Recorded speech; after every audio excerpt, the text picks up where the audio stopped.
Welcome to AC 24/7. I'm Aaron Dean.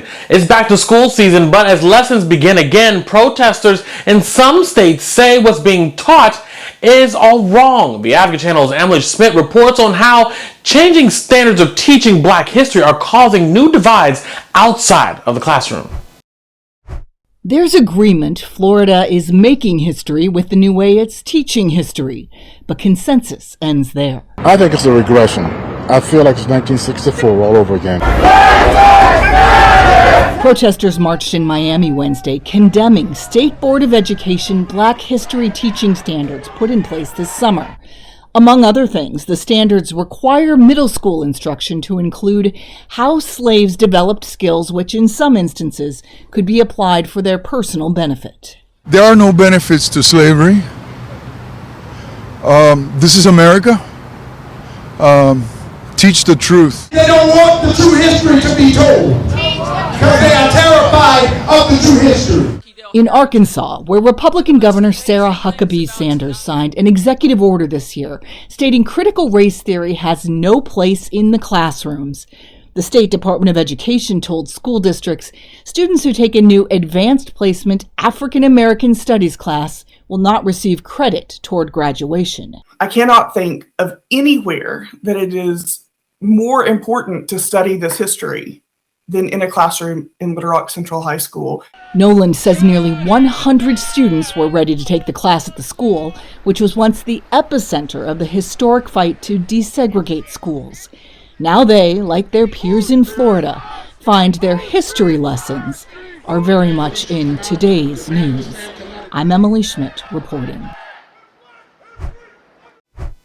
Swimming's governing body has now created a new open category for transgender athletes.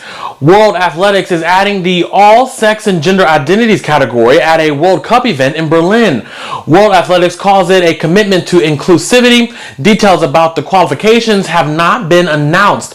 Athlete Ally, an advocacy group that works to end homophobia and transphobia in sports, told CNN it was dismayed by the decision, which it says promotes othering and alienation of transgender athletes. The alleged names, photos, and addresses of grand jurors in the Trump election subversion case in Georgia are circulating the far-right internet.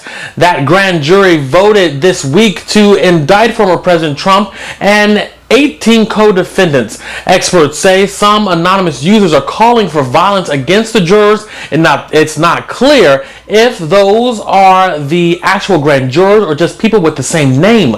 Some of the addresses appear to be wrong. Former President Donald Trump is expected to surrender for booking in Fulton County, Georgia next week. Meanwhile, Trump's attorneys are trying to have the state charges filed against him in Georgia moved to a federal court. By moving to a federal court offers several advantages for Trump and his co-defendants. Chief among them, it would delay the process. It would also be that cameras are not allowed in federal courtrooms.